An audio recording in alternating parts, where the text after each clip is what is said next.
ಸಂಗ್ರಹ ಮಾಡಬೇಕು. ನಿಮ್ಗೆಲ್ಲರಿಗೆ ಗೊತ್ತಿದೆ, ಇವತ್ತು ನನ್ನ ವಿರುದ್ಧನೇ ನಡೀತಾ ಇದೆ. ನೀವು ನೆಕ್ಸ್ಟ್ ಪ್ರಶ್ನೆ ಅದೇ ಕೇಳ್ತೀರಿ, ಅದಕ್ಕೆ ನಾನೇ ಹೇಳ್ತೀನಿ. ಯಾವಾಗ ವಿರೋಧ ಮಾಡ್ತಾರೆ ಆವಾಗ ನಮ್ಮ ಬಗ್ಗೆ ಮಾಹಿತಿ ಸಂಗ್ರಹ ಮಾಡ್ತಾರೆ. ನಮ್ಮಲ್ಲಿ ನಮ್ಮವರು ವಿರೋಧ ಮಾಡಿದ ಕಾರಣಕ್ಕಾಗಿ ನಂಗೆ ಅನುಕೂಲ ಆಗಿದೆ. ಯಾಕೆಂದ್ರೆ ಇಲ್ಲಾಂದ್ರೆ ಶೋಭಾ ಅಚ್ಚೆ ಕಾಮ್ ಕರ್ತಿ ಹೈ, ಪಾರ್ಟಿ ಕಾ ಕಾಮ್ ದೇ ದೋ, ಸರ್ಕಾರ ಕಾ ಕಾಮ್ ದೇ ದೋ, ಕರ್ತಿ ಹೈ ಅಂತ ಹೇಳ್ತಾ ಇದ್ರು. ಇವತ್ತು ಆಗಿಲ್ಲ. ಶೋಭನಿಗೆ ಯಾಕೆ ವಿರೋಧ ಮಾಡ್ತಾರೆ ಅನ್ನುವಂತ ಮಾಹಿತಿ ಸಂಗ್ರಹ ಮಾಡಿದ್ರು. ಆವಾಗ ಸತ್ಯ ಗೊತ್ತಾಗುತ್ತೆ.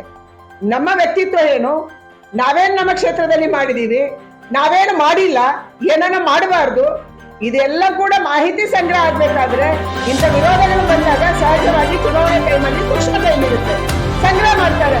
ಇದರಿಂದ ನಂಗೆ ಅನುಕೂಲ ಆಗುತ್ತೆ ಹೊರತು ನಾನು ಯಾವತ್ತೂ ತಪ್ಪು ಮಾಡಿ